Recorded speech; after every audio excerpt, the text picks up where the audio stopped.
Okay, so here's our spinal cord model. Now you see two things on this spinal cord model. You see this drawing here at the bottom, and I'm going to point some things out on that. And then you see the three-dimensional structure up here that represents a cross-section of the spinal cord and its associated spinal neuron and roots. Okay. So if we look at this picture first, I want to just point out a couple of things on this picture that are mentioned on your lab handout.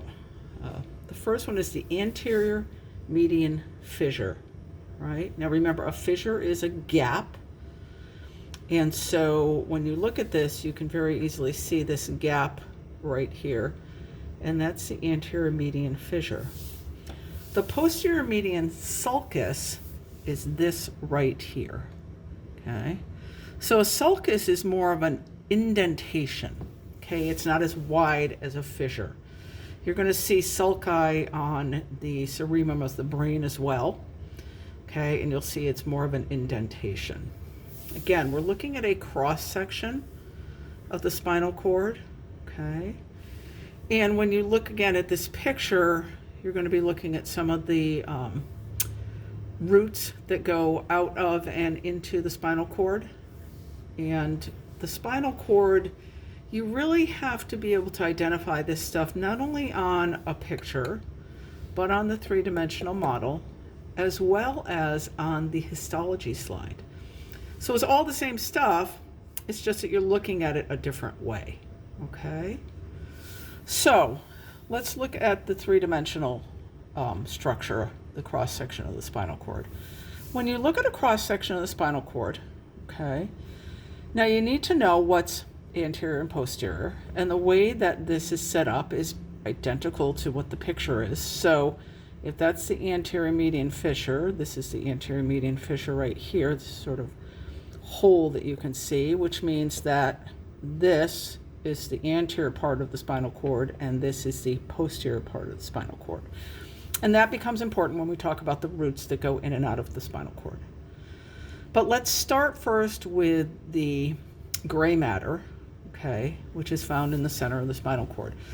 The gray matter in the spinal cord is referred to as the gray horns, okay? And the gray horns, different gray horns process different types of information. Remember, we have afferent information, which is sensory information that goes into the central nervous system, and we have efferent information, which is motor information that moves away from the central nervous system. So when we look at the spinal cord, again, because from here back is posterior, this is the posterior gray horn. The posterior gray horn is responsible for processing sensory information, both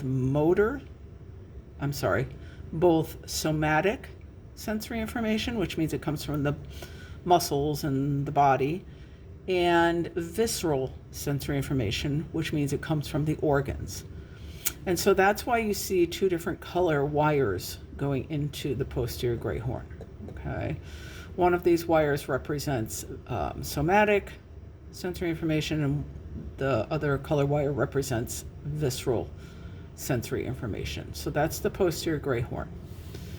This would be the lateral gray horn, okay, because it points laterally. Okay. What's processed in the lateral gray horn is visceral motor information. So these are going to be motor commands that are going to go out to the organs. And this would be the anterior gray horn.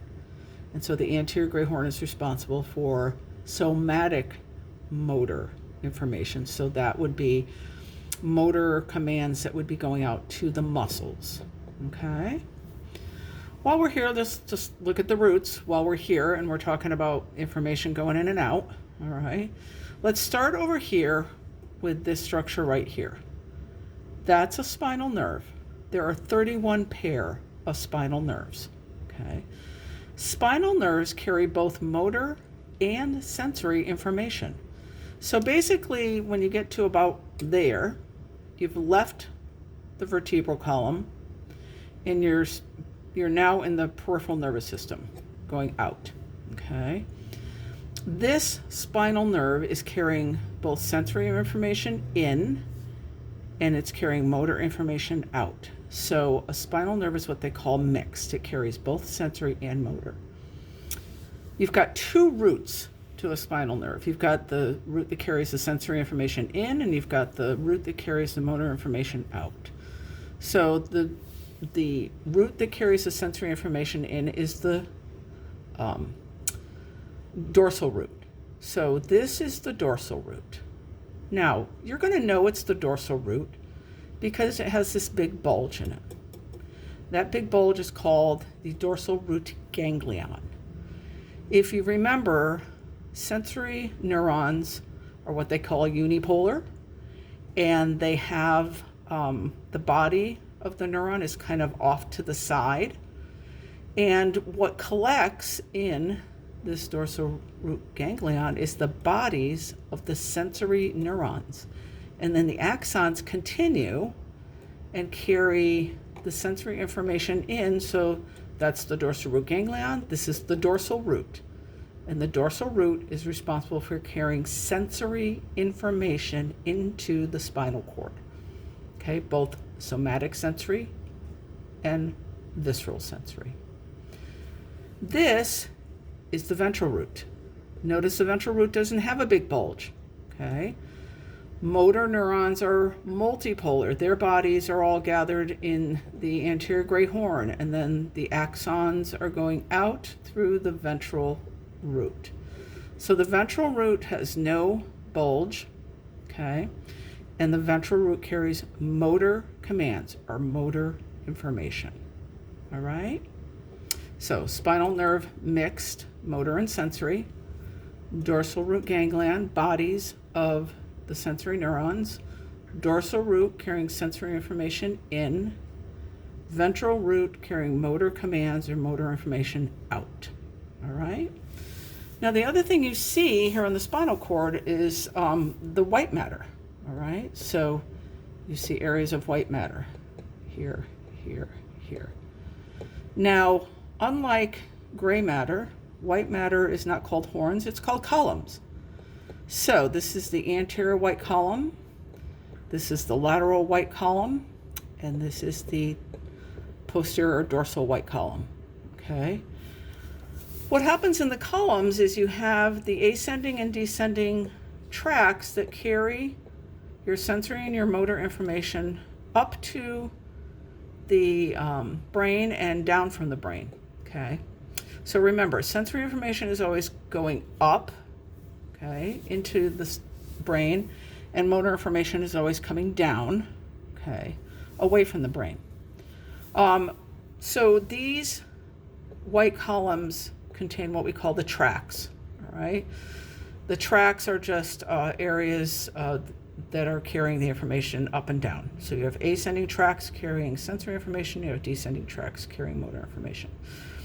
My old anatomy teacher taught us to think about them as banks of elevators, and sensory information goes up on particular elevators and motor information comes down on particular elevators. They never carry mixed information, these tracks. So when sensory information comes in, it can only get on a particular elevator to go up, and when motor commands come down, they can only get on a particular elevator to come down.